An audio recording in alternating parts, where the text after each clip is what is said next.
kasih lihat PowerPoint-nya, tolong diperhatikan dengan baik karena kalau enggak kalian jadi susah ngerti untuk ngerjain tugas satu, dan yang kedua untuk konteks yang lebih luas kalian jadi nanti susah ngerti dengan kondisi sosial masyarakat yang sebenarnya ya. Oke, ini saya kasih lihat PowerPoint. Oke, ini dia.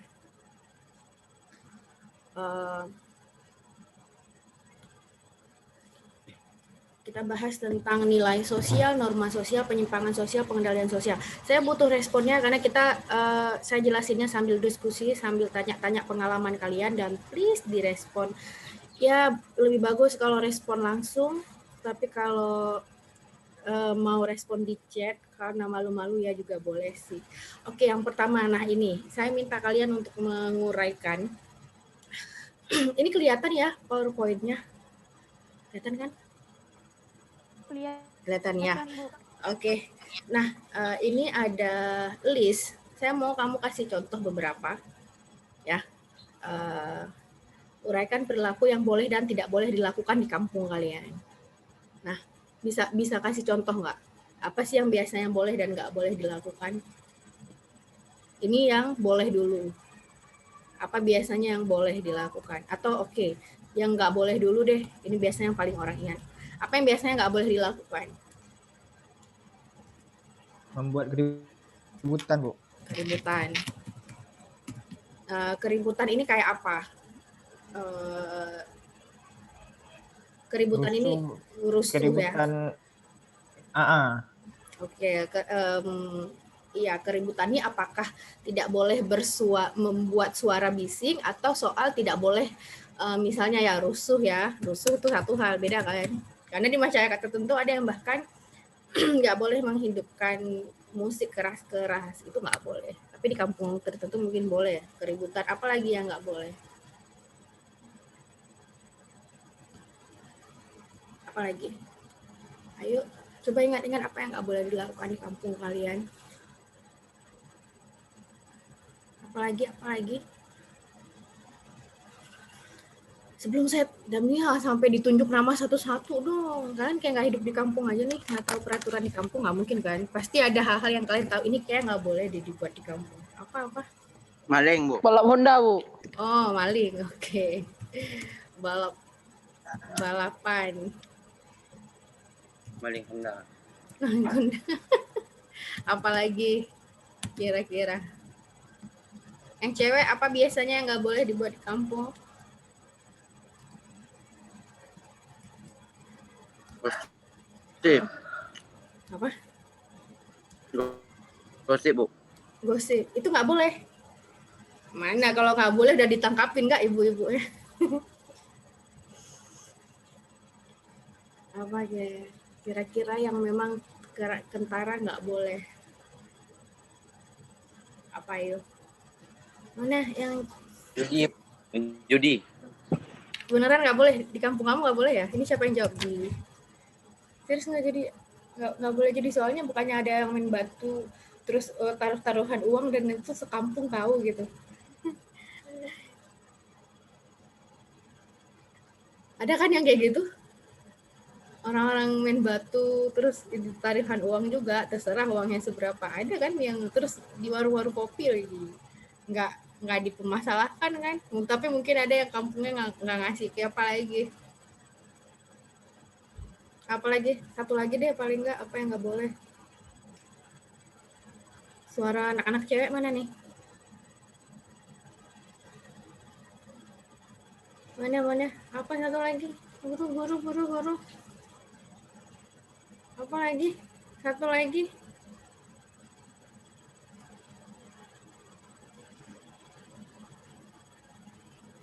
Maling.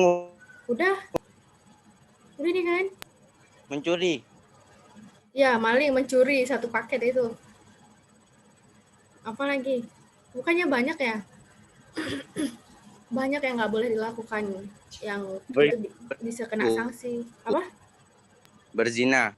Oke. Berzina atau khalwat ya. Oke, boleh. Oke. Nah, yang disenangi itu disenangi dilakukan di kampung kalian? Apa tuh? Kalau kamu buat itu orang kampung bakal seneng. Apaan? Bergotong royong, Bu. Bersihin jalan lorong, Bu. Gotong royong ya. Bersihin jalan tuh masuk situ ya nanti. Nah, apa lagi? Tahlilan. Ya, tahlilan. Kalau ini ya termasuk kalau ada orang meninggal ya. Apa lagi? Apalagi yang itu disenangin kalau kamu buat di kampung. Gotong royong itu udah semua aspek kebersihan lah ya di situ. Kebersihan dan Bagi perbaikan. sembako, Bu. Apa? Bagi sembako. Bagi sembako berarti. Oke. Bagi sembako atau ya menolong ini ya. Menolong orang kampung yang susah ya. Kesusahan. Secara ekonomi misalnya. Apalagi satu lagi. Apa lagi yang disenangin? Hari raya, Bu. Hari raya tuh disenangin karena apa? Eh, Karena apa? Silaturahmi, Bu. Silaturahminya yang disenangin kan. Entah bagi-bagi uang, entah bagi-bagi makan di situ kan. Kalau Oke, nah ini hal-hal yang kalau ini dibolehkan atau bahkan disenangi, ini nggak boleh dilakukan. Nah, pertanyaan selanjutnya, kenapa ada perilaku yang boleh dan tidak boleh dilakukan? Jadi perilaku ini boleh nih dan bahkan disenangi, dan perilaku yang ini tidak boleh dan tidak disenangi itu kenapa biasanya? Karena ada perilaku yang baik dan yang buruk. Oke, yang baik itu maknanya gimana? Yang baik jika kita lakukan Kan? masyarakat atau warga sekitar merasa senang apa yang telah kita lakukan. Kalau yang tidak baik itu yang kita lakukan meresahkan warga, membuat Dianggap warga. meresahkan. Kalau yang baik dianggap itu mendatangkan manfaat. Semacam itu kah? Ya, Ya, Bu. memang iya sih.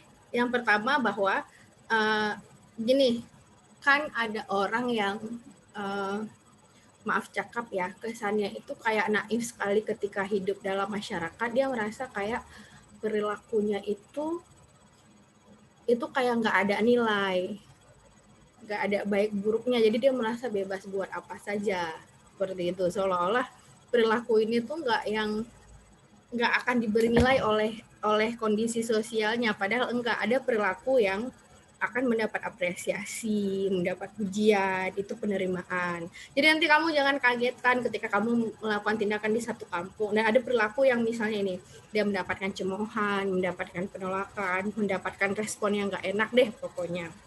Makanya kan ada di yang perlakuan yang nggak boleh dan nggak boleh. Yang boleh itu biasanya orang akan mendapatkan konsekuensi ini. Jadi nanti jangan kagetan kenapa aku buat ini orang nggak senang ya. Kenapa aku buat kayak gini aku dicemooh sama orang ya.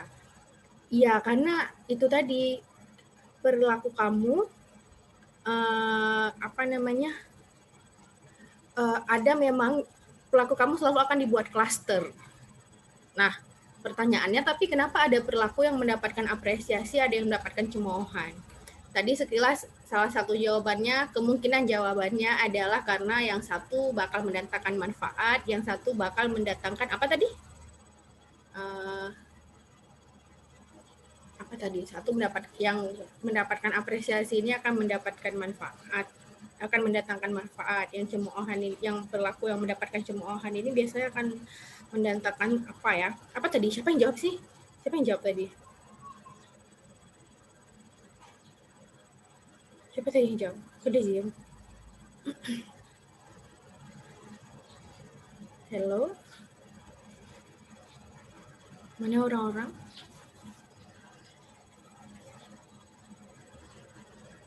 Mana orang-orang? Kenapa ada perilaku yang kenapa kalau kita buat ini orang senang dan perilaku yang ini orang nggak senang? Itu kenapa? Itu kenapa? Kenapa kira-kira? Loh, kemana nih? Karena ada yang menguntungkan dan ada yang tidak diuntungkan, Bu. Ukuran untung ruginya itu apa? Kenapa ada satu Kalau perilaku? misalnya Contoh. Ferry Bu ya dulu. Iya, misalnya ya kayak tadi, tapi kalau sesuatu yang kayak maling itu oke sih memang. Tapi apakah pertanyaannya semua perilaku yang mendapatkan apresiasi itu benar-benar menguntungkan orang, memberikan manfaat? Bu. Enggak kan? Kenapa? Contohnya? Kalau kayak maling oke lah, itu nggak bisa diperdebatkan, itu otomatis merugikan orang ya kan.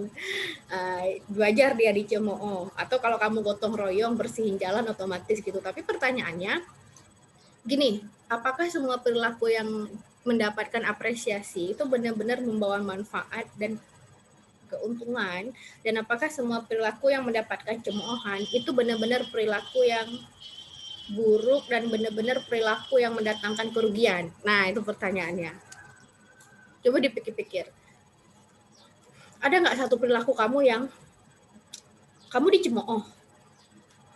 Kalau kalian kita nggak akan rasanya ya, nggak akan ada orang yang mempertanyakan setelah kita mencuri atau maling terus kenapa ya aku dicemooh. Nggak ada sih. Kalau yang klaster tindakannya, kalau kelas maling, membunuh, memfitnah itu mungkin gitu. Tapi misalnya ada nggak sih perilaku yang ketika kamu mendapatkan cemoohan terus kamu bingung kenapa ya aku kok dipersalahkan ya melakukan tindakan ini beneran salah apa enggak ya?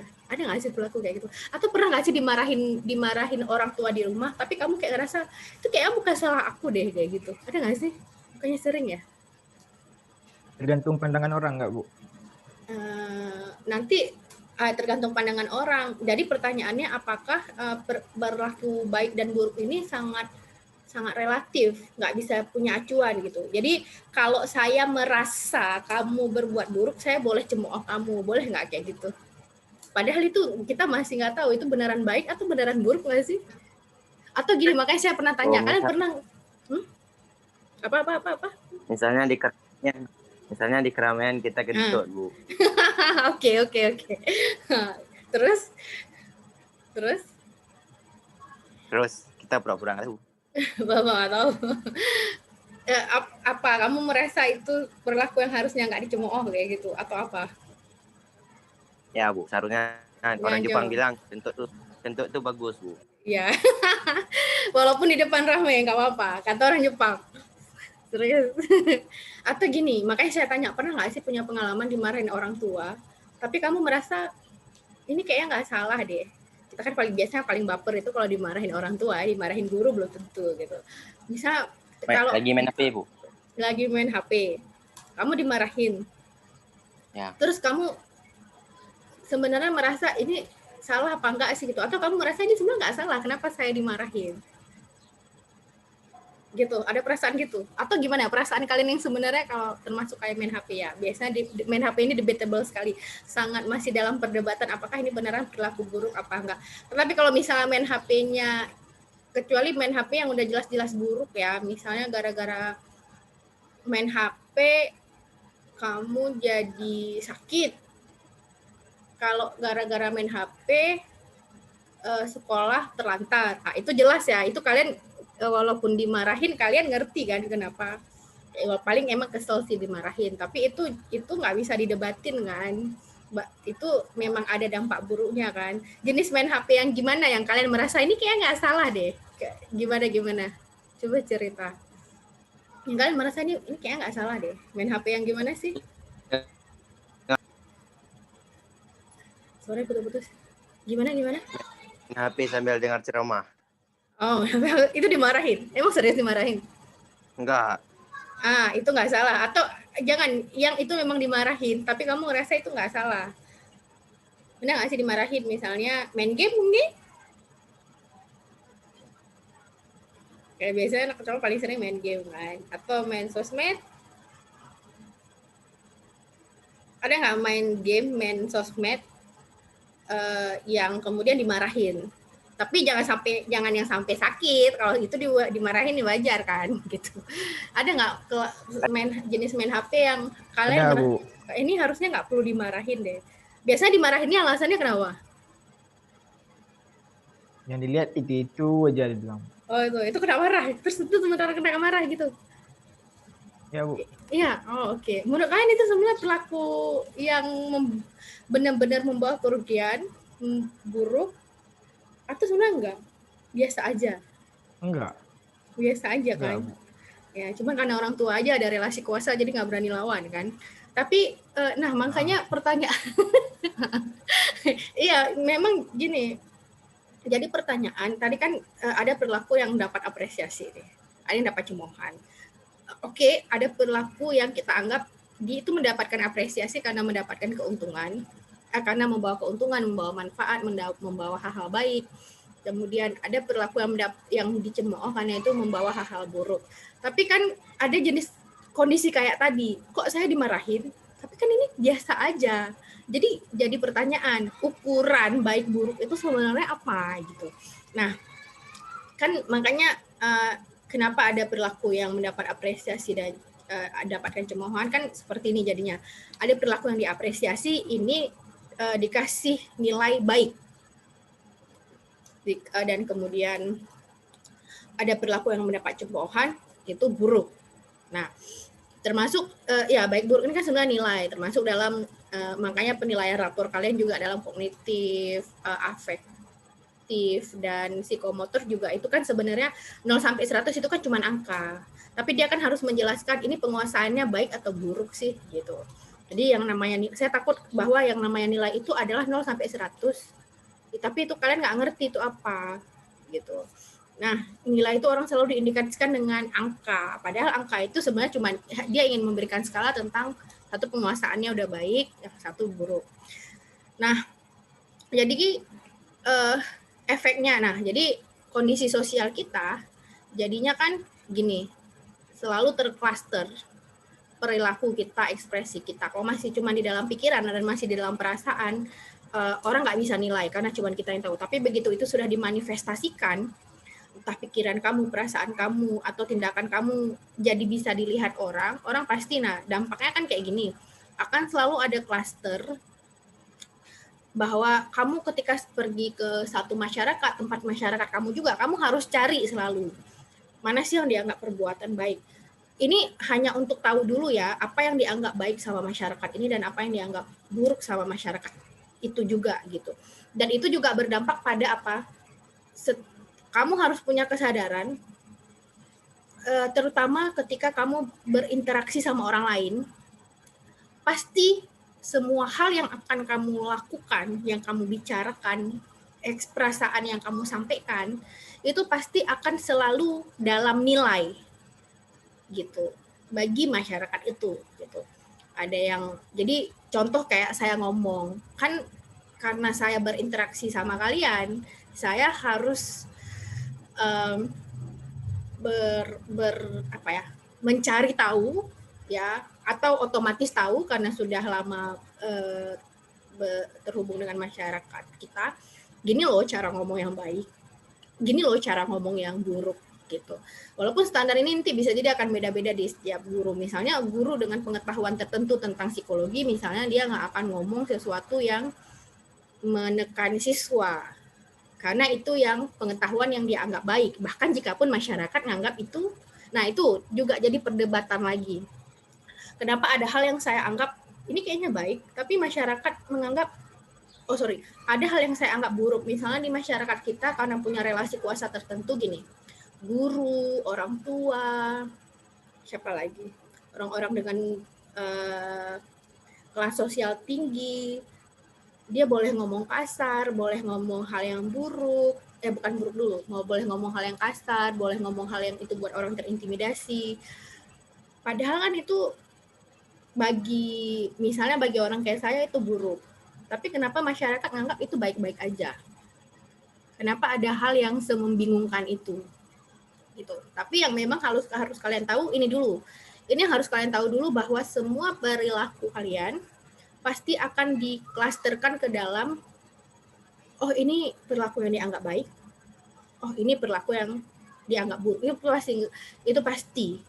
Jadi jangan kamu nanti naif ketika kamu turun ke masyarakat atau kamu berinteraksi sama orang aja, atau kamu berinteraksi sama saya aja, terus kamu merasa ini perilaku ini nggak punya nilai. Ya, itu masih jadi perdebatan. Adakah perilaku yang tidak punya nilai? Atau misalnya semua perilaku setidaknya bagi masyarakat yang punya ketentuan baik buruk, pasti semua perilaku kamu akan diklasterkan ke dalam ini baik atau buruk. Nah, pertanyaannya selanjutnya, ini yang saya tanya tadi, ukuran baik buruk ini, dia beneran baik atau dianggap baik? Beda nggak kira-kira? Maksudnya dia nyata baik atau anggapan baik? Beda nggak kira-kira? Misalnya kayak kalau maling itu dia beneran buruk atau anggapan doang itu buruk? Maling. Buruk. Memang buruk. Emang Memang nyata, buruk. nyata atau anggapan? Nyata, Bu. Nyata. Tapi kalau soal main HP gimana? Yang tadi dibilang. Mas, dia nyata, anggapan, atau masih belum tahu nih? Sebenarnya beneran buruk atau cuma dianggap buruk? Gitu. Kalau membunuh, memperkosa, gitu. Itu kan fix ya, itu nyata. Tapi soal gini deh juga termasuk anggapan baik buruk. Kan bukan hanya kena marah kan, pasti kalian kena sanksi kalau kalian berambut panjang sekolah. Ya nggak sih, yang cowok. Sorry Pak, cowok. Seenggaknya di live school lah. Kalian panjang dikit aja rambut. Dan saya kasih tahu juga. Di live school itu, saya nggak tahu sekolah lain ya. Di live school itu agak ketat soal razia. Razia sering. Guru bawa gunting. Dan kalau rambut kalian panjang dikit aja tuh akan digunting on the spot. Digunting di tempat. Tapi mungkin sekolah lain setidaknya juga nggak dikasih rambut panjang. Pertanyaannya, kenapa cowok-cowok nggak dikasih berambut panjang? Kalau pakai skema tadi, cowok-cowok nggak dikasih berambut panjang, itu kan suatu perilaku yang tidak boleh. Karena dianggap tidak boleh. Suara Ibu putus-putus, Bu. Iya, putus-putus. Aduh, kok bisa ya? Ini putus-putus semua atau cuma satu orang nih? Saya nggak tahu nih. Oke. Karena dianggap tidak baik, Bu. Oke. Kalau kamu pakai skema ini, rambut panjang tidak boleh. Karena anggapannya, karena di sekolah setidaknya kamu bukan hanya akan dicemooh dan ditolak, tapi kamu juga bakal ya dihukum, ya kan? Kamu bakal dibuat malu juga, digunting rambut. Bayangin kamu nggak bisa pulang dengan rambut begitu, ya.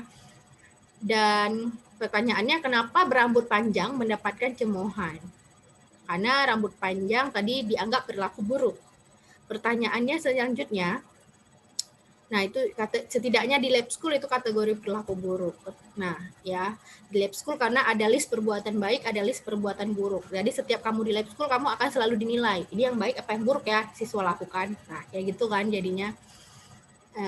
Selama itu dalam amatan guru, kamu pasti akan selalu dinilai, dia buat baik nih, ini buat nggak baik nih. Nah, pertanyaannya selanjutnya, rambut panjang itu nyata buruk atau cuman anggapan doang itu perilaku buruk? Anggapan doang, Bu. Kenapa? Cuman anggapan, Bu. Kenapa? Kalian sampai dihukum loh. Kalau Karena nyatanya orang pintar yang lain bisa panjang rambut, Bu. Orang pintar satu. Rambut tidak menjadi halangan pada saat belajar. Apalagi siapa orang-orang yang kalian tahu rambut panjang tapi dia pintar satu dan perilakunya baik dan bahkan mungkin membawa kemaslahatan bagi manusia di dunia?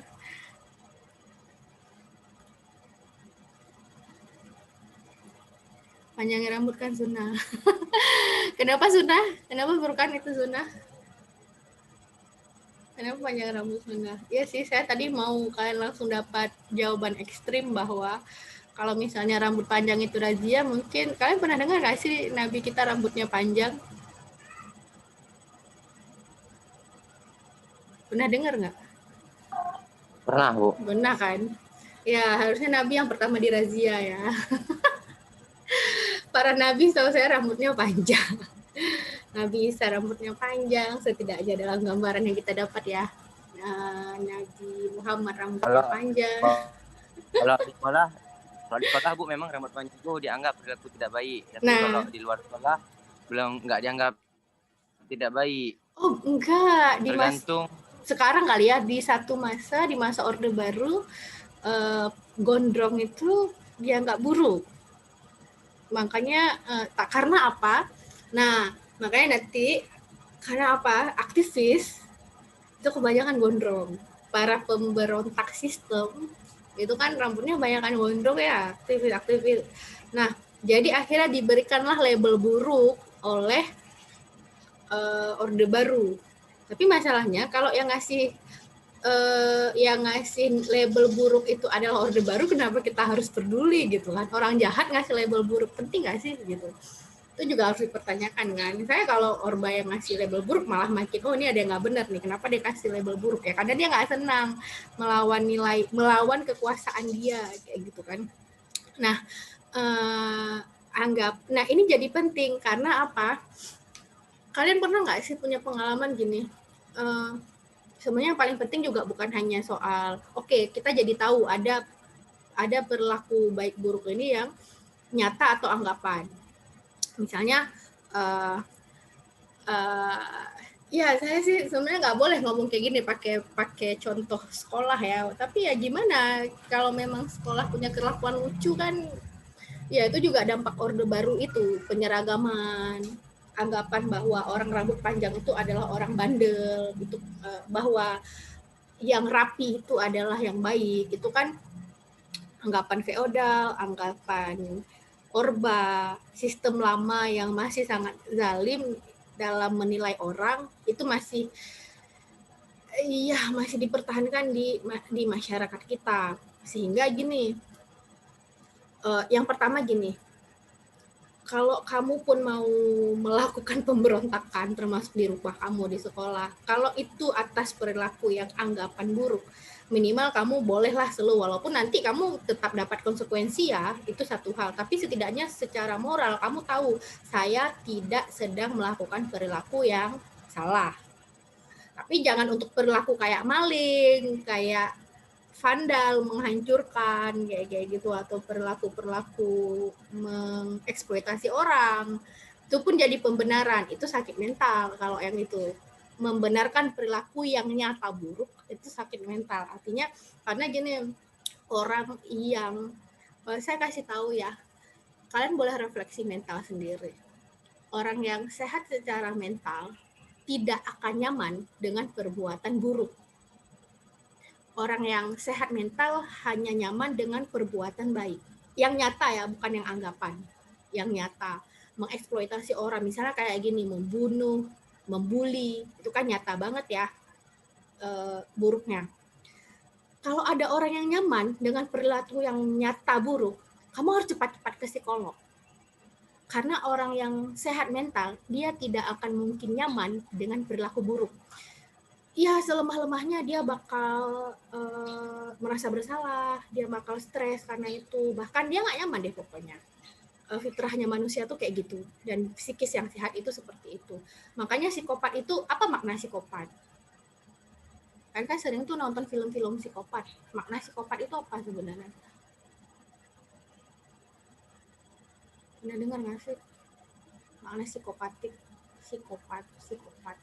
Pernah nonton kan? Beberapa kalian pasti ada yang nonton film psikopat.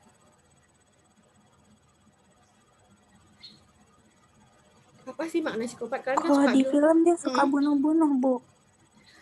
Apakah semua jenis pembunuhan itu kategorinya psikopat? Enggak kan? Psikopat itu pembunuh sadis, Wah.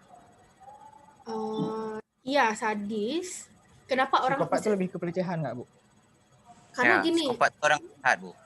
Gini, kenapa kan pembunuhan banyak ya. Tapi mana orang yang kalau dia membunuh ini dia psikopat, kalau dia membunuh seperti ini dia bukan psikopat. Dia psikopat. Yang ini psikopat, ini yang enggak. Karena kan enggak semua pembunuh itu psikopat. Enggak semua. Mungkin kan. kalau yang psikopat, Bu, karena nafsu dia. Nafsu membunuh. Kalian pernah lihat di film-film ekspresi orang yang psikopat itu kalau membunuh itu kayak apa? Lebih senang deh, Bu. Nah, itu dia problem. That is the problem. Bukan tindakannya yang membuat dia dikategorikan psikopat atau tidak, tapi kondisi mental dia atas perilaku itu. Orang yang psikopat itu adalah orang yang dia sangat mudah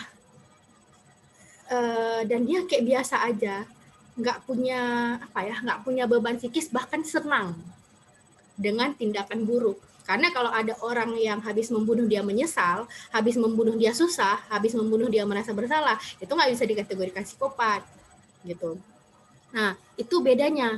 Dan psikopat itu apa? Bentar. Psikopat itu adalah apa? Perilaku di mana orang punya kesantaian, kesenangan, bahkan dia biasa aja dengan perilaku buruk dia. Makanya kamu kalau nindas temen dan kamu ngerasa biasa aja, kamu harus cepat-cepat ke psikolog. Karena itu nggak sehat. Kan psikopat itu nggak harus yang membunuh kan dalam psikologi. Tindakan psikopati itu nggak harus yang kamu harus bunuh orang baru kategori psikopat. Enggak. Kamu menghina temen, terus kamu biasa aja, itu psikopat juga, paling levelnya aja beda. Yang level ini ngebully, yang ini levelnya membunuh. Nah, itu satu hal. Karena itu dia akan tergantung pada mana yang dianggap perilaku baik dan buruk. Kalau kamu senang terhadap perbuatan yang itu bukan perilaku buruk, ya nggak apa-apa. Saya senang berbuat baik, ya itu sehat malah. Tapi kan pertanyaannya gini dulu, sebenarnya perilaku mana sih yang baik dan perilaku mana sih yang buruk, sehingga kamu sendiri mungkin bisa menilai mental kamu, aku nih psikopat nggak sih buat gini. Nah, misalnya ada orang yang dia ngebully kawan dan dia senang ngajak orang lagi, itu psikopat banget.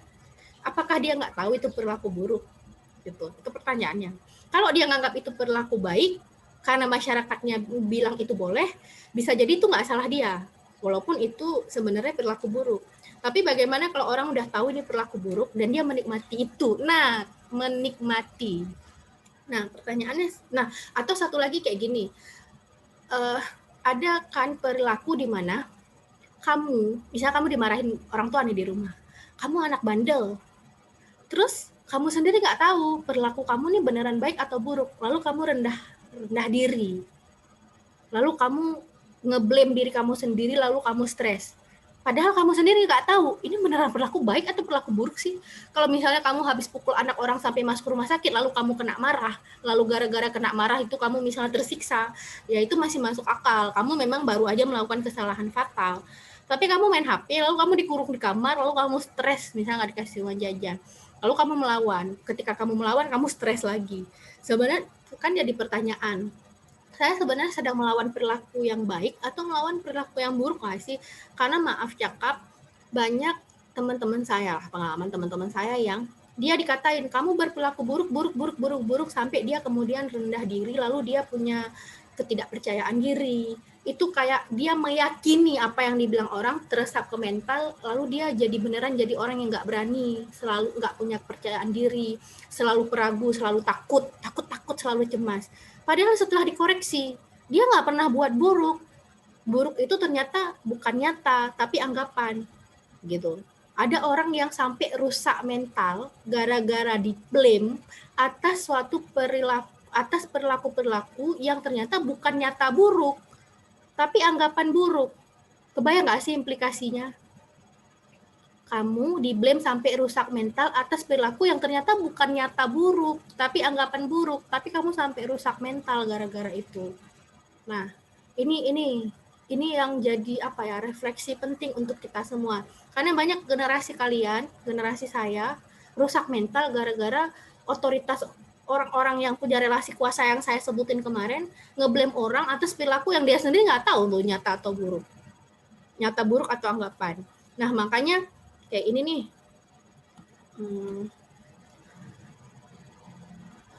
Nah, kan baik dengan yang versus dianggap baik. Ini makanya saya kasih contoh kayak kalau nolongin orang ini beneran baik kan? Tapi gimana dengan berpenampilan rapi?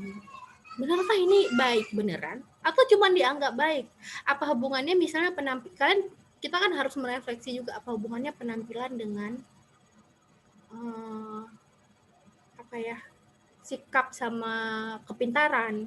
Ya, kalian pernah lihat nggak sih justru yang berpenampilan rapi di DPR yang pada korup itu ya rapi banget gitu kan, pakai dasi lagi. Nah, itu rapi sekali. Dan banyak juga orang-orang yang penampilannya lusuh tapi justru lebih bagus karakternya. Atau ini pertanyaannya. Jadi kalian silahkan refleksikan ke diri kalian sendiri gitu. Kamu selama ini buat perilaku yang nyata baik atau jangan-jangan cuma dianggap baik padahal nggak ada hubungannya juga sama baik apa enggak gitu. Terus ini ke atas.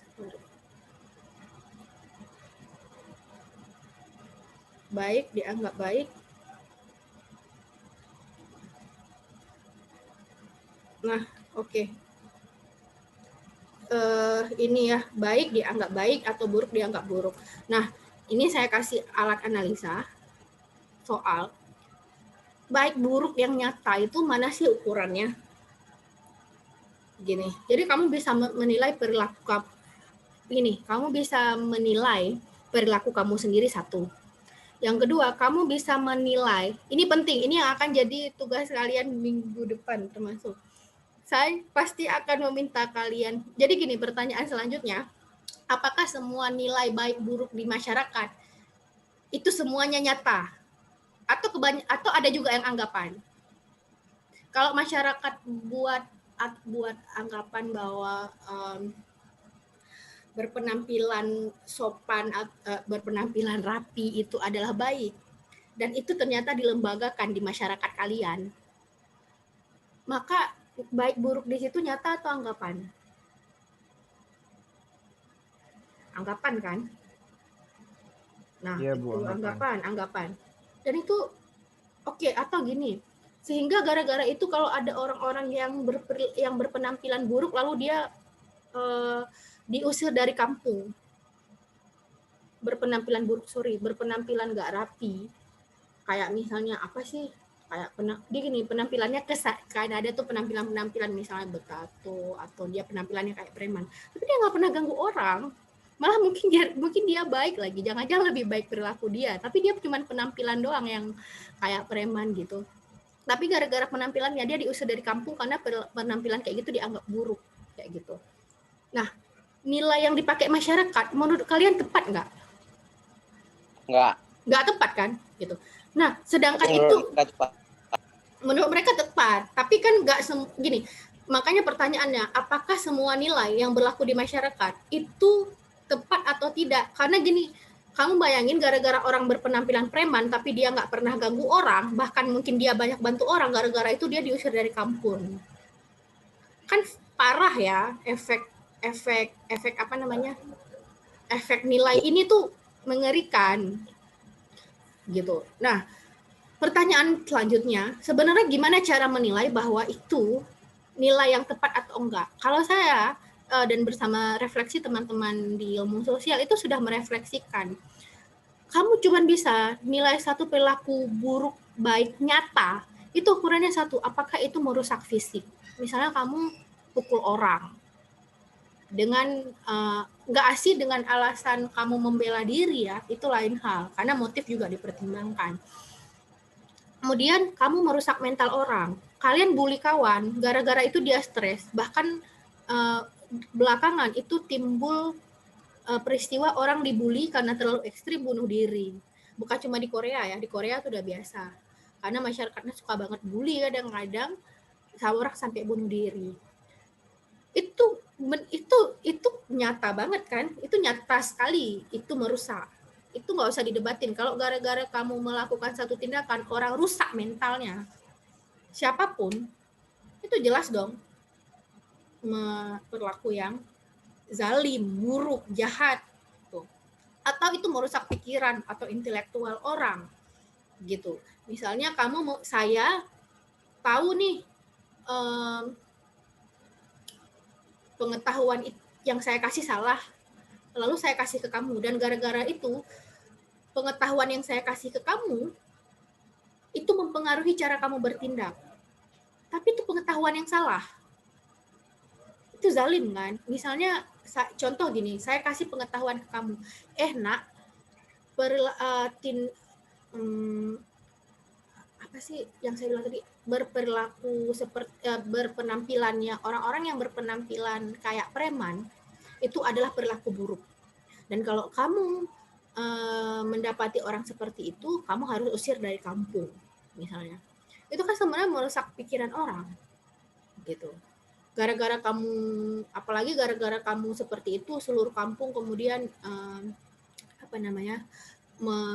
apalagi kamu mempengaruhi orang juga, karena kamu anggap itu baik. Itu pengetahuan yang kamu dapat.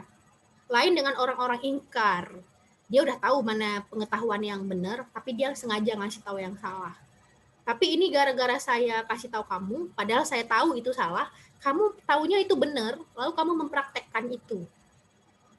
Padahal itu implikasinya sangat buruk untuk kamu dan untuk orang.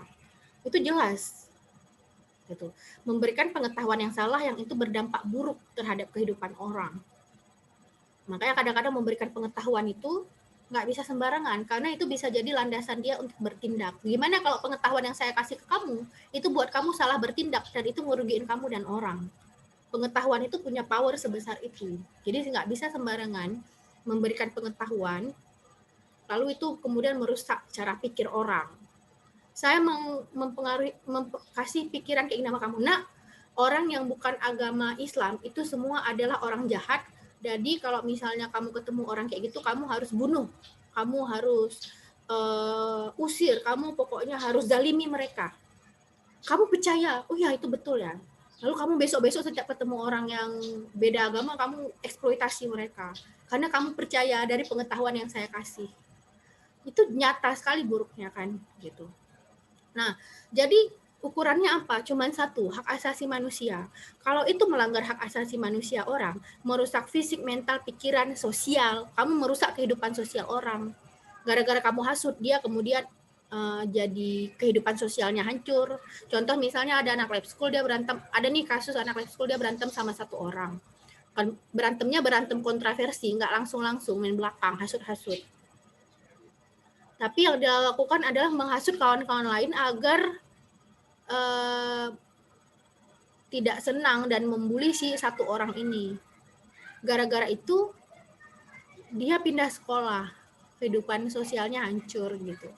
Ya itu juga nyata sekali buruknya tindakan-tindakan yang dianggap baik apabila dia membawa manfaat, menjaga keuntungan fisik orang, mental orang, pikiran orang. Jadi dia menjaga kemanusiaan seseorang. Kalian ini kan pada dasarnya, kalau saya tanya, mungkin saya pernah tanya, kalian ini manusia bukan? Iya, secara fisik sih. Tapi emang mental kalian udah menunjukkan kalian manusia? Belum tentu. Apakah secara pikiran menunjukkan kalian manusia? Belum tentu. Saya nggak susah nganggap orang sebagai manusia ketika dia misalnya kayak gitu tadi, atas dasar beda identitas dia menzalimi orang. Binatang aja nggak seburuk itu perilakunya. Dia mungkin manusia secara fisik tapi kualitasnya nggak manusia. Makanya kamu hanya dianggap berperilaku buruk kalau kamu menjaga kemanusiaan orang lain. Kamu nggak senang sama orang, kamu maki. Ya kamu kualitasnya belum manusia satu, dan kamu nggak nganggap orang lain manusia dong. Binatang aja kita nggak sembarangan sepak kalau kita nggak senang, ya nggak sih? Tapi manusia ini ada sebagian mentalnya nggak manusia, gitu kan, nggak senang sama orang dimaki lah. Hewan aja masih kita elus-elus kalaupun dia buat kesel. Jadi ini segala hal yang merusak hak asasi manusia orang lain itu murni buruk. Tapi kalau itu nggak ada hubungannya dengan pengerusakan ini, ya bisa jadi dia nggak punya nilai. Kamu main HP tapi kamu nggak ganggu siapa-siapa. Ya kenapa pula itu dia nggak buruk?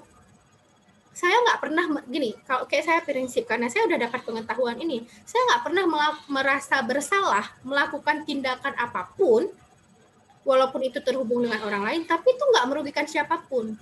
Oh, ada orang lain nggak senang, ya urusan dia lah, kayak gitu. Kalau saya orangnya memang saya sebenarnya rebel ya, dalam hal bahwa saya melawan banyak nilai di masyarakat yang saya anggap itu nggak tepat. Termasuk misalnya kayak tadi, ada orang yang dinilai melalui pakaiannya, padahal dia orang baik. Saya lawan itu. Tapi satu, saya bakal dicemooh nggak sama masyarakat. Ya saya udah siap untuk itu. Kamu nanti jangan sok hero juga, kamu mau melawan sesuatu yang kamu anggap benar, tapi kamu nggak mau dicemooh. Nggak mungkin. Kalau kamu bertentangan dengan masyarakat, kamu akan tetap dicemooh. Walaupun yang kamu bela itu benar. Pertanyaannya, kamu udah siap mental belum? Itu penting.